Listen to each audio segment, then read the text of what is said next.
Hawu Mmilikehli, sanibonani wey'ngane zakuthi ngibingelele bafowethu nodadewethu. Bafowethu, hhayi i-Kaizer Chiefs lapha ephejini layo, ake ngithi nje emaphejini ayo ewonke isiqinisekisile-ke ukuhamba komfana omncane lapha u-Eden Markati. Umfana nje ozakhele igama elihle lapha kwi-Kaizer Chiefs kwi-centre back. Ngicabanga ukuthi umfana osasemncane kakhulu onekusasa elihle kakhulu kwezebhola. Le team-ke imbonile-ke umfana ephefoma wathi, hhayi no, lo mfana siyamdinga.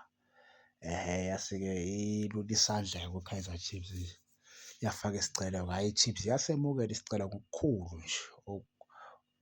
Bafowethu, hhayi umfana omncane-ke uyahamba-ke ngane zakwethu, uyahamba kusemthethweni ukuthi umfana ojoyina i-team ethiwa i-Saba noma amagama anzinyana amagama i-Saba. Uyojoyina yona-ke umfana omncane. Uzobe edlala nje lapha ku-Champions League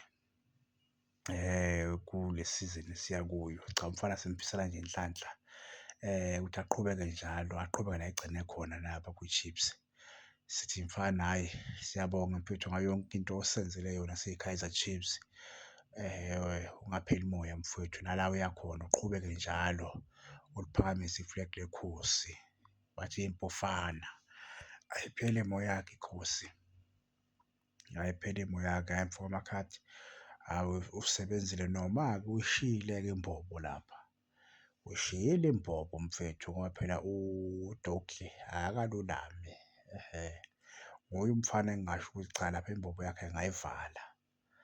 Nguye-ke umuntu bengingasho kanjalo, kodwa-ke manje abanye eyi asazi, kodwa sizobona next season mfethu ukuthi ubani abamlethayo. Uma uDogly akalulame siyobona lapho-ke iy'ngane zakwethu. Hhayi inkaba ayizondi bafowethu, nibe nobusuku obuhle iy'ngane zakwethu. Sobonana futhi lakusasa elilanga.